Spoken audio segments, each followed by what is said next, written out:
राजनीति, आंदोलन, किसान, करप्शन, गरीबी, इन सभी मुद्दों पर आवाज उठाएगा अब तक न्यूज इंडिया। सत्ता के आगे जब भी सवाल कमजोर पड़ने लग जाए तो सवाल उठाने पड़ते हैं। बोल के लफ्ज आजाद है तेरे, बोल के सच जिंदा है अब तक।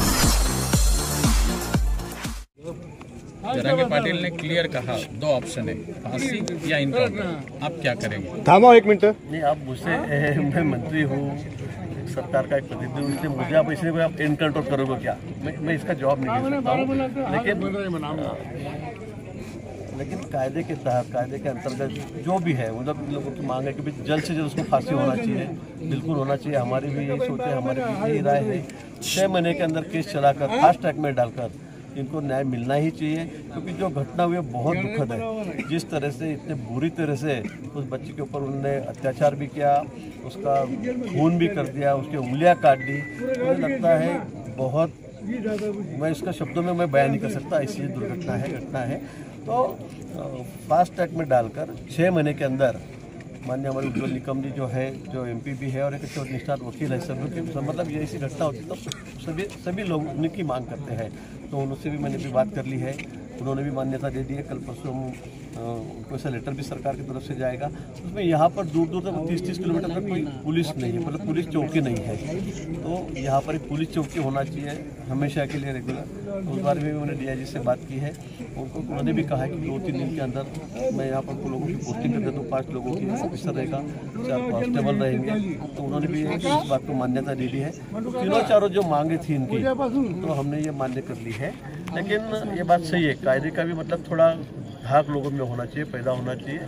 और इसलिए ये जो ऐसी हरकतें करते हैं, ये इतनी गंदी हरकतें करते हैं, इस तरह से बच्चों के ऊपर रेप करके, ये एक बात नहीं है। अलग अलग घटना आप देखते हैं, इस साल में भी जो हुई है या शुरू से होती आ रही है कई सालों से।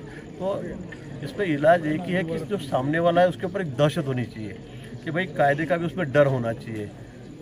और इसलिए इसको फास्ट ट्रैक में ही इसको डालकर तुरंत फांसी इनको देना चाहिए। ये बात सब सही है।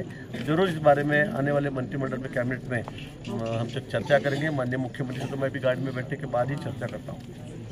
और जो हमारी बच्ची है जिसकी इस पर डेथ हो गई है, उसके जो परिजन है, घर वाले, उनको माननीय मुख्यमंत्री महोदय ने सहायता निधि से 5 लाख रुपये का ऐलान भी कर दिया है, जो करने के लिए उन्होंने कहा है। डोंगराळे गावाची अतिशय सुंदर चिमुकली यज्ञा होती। तिची निर्गुण, अतिशय निर्दयी कृत्य करत तिची निर्गुण हत्या केलेली, राक्षसी कृत्य केलेले।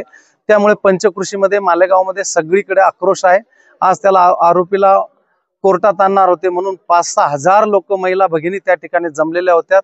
त्यामुळे त्याची ऑनलाईन त्या ठिकाणी चौकशी केलेली आहे। परंतु सगळी मान्यवर मंत्रालयातली, जरांगे पाटील असतील, आदरणीय गिरीशजी भाऊ असतील, सगळ्यांनी या ठिकाणी भेटी दिलेल्या आहेत। आज आदरणीय गिरीश भाऊंनी आत्ताच या ठिकाणी भेट दिली। त्यांनी सांगितलं की फास्ट ट्रॅकवर स्पेशल बेंचची नियुक्ती करून तिला फाशी, त्याच्या तातडीने केस चालून त्याच्यावर शिक्षा कारवाई केली जाईल।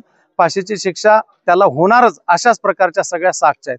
त्याचबरोबर या ठिकाणी अशा प्रकारच्या नवीन घटना घडायला नको, कायद्याची दहशत राहावी म्हणून यज्ञा ही, या कन्येचं, या चिमुकलीचं नाव यज्ञा होतं।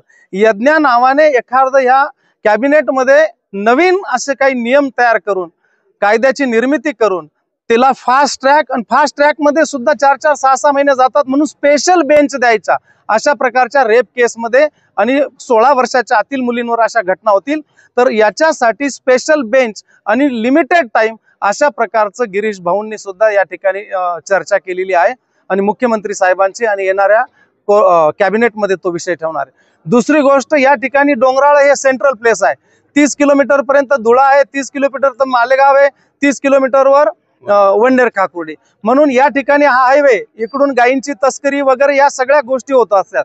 म्हणून या गावाच्या ग्रामस्थांची मागणी होती स्पेशल लगेज डिजेन्सी बोलून या ठिकाणी 2-3 दिवसामध्ये आउटपोस्टची सुद्धा निर्मिती करणार आहेत, की जेणेकरून कुठलाही चुकीचा प्रकार या ठिकाणी घडणार नाही, दहशत राहील। अशा प्रकारची कॅबिनेट मंत्री सन्माननीय गिरीशजी महाजन साहेबांनी सगळं आश्वासित केलेलं आहे। त्याचबरोबर कुठल्याही कुटुंबाची काही मागणी नसताना देखील, काही नसताना मुख्यमंत्री सहाय्यता निधीतून त्या परिवाराला 5 लाखाचाही चेक त्यांनी देऊ केलेला आहे। परिवाराची मागणी एकच होती की आम्हाला काही नको, फक्त त्याला ठेचून मारलं पाहिजे, आमच्या ताब्यात दिला पाहिजे, इतका आक्रोश गावामध्ये आणि सगळ्या पंचकृषीमध्ये आहे. हिरवळ साहेब मालेगाव काल मालेगाव बाई आणि मालेगाव शहर बंद पुकारलेला आहे. आपण काय आवाहन करणार? अतिशय म्हणजे ती गोष्ट गरजेचीच आहे. मालेगाव बंद जे पुकारलेलं आहे त्यामध्ये सगळ्यांनी त्या ठिकाणी सहभागी व्हावा आणि आपला आक्रोश, आपल्या भावना त्या ठिकाणी नोंदवाव्यात, जेणेकरून त्या सरकार आणि सन्माननीय मुख्यमंत्री साहेबांपर्यंत पोहोचतील आणि यज्ञाच्या नावाने एक नवीन कायदा पारित होण्यासाठी आणि बेंच आणि त्याच्यामध्ये लिमिटेड टाइम मध्ये संबंधित आरोपीला शिक्षा व्हावी, फाशी व्हावी, अशा प्रकारचं त्या ठिकाणी नवीन कायद्याची सुद्धा, पोट कायद्याची सुद्धा निर्मिती होऊ शकते. म्हणून जास्तीत जास्त संख्येने जनतेने त्या ठिकाणी यावं असंच मी म्हणेन.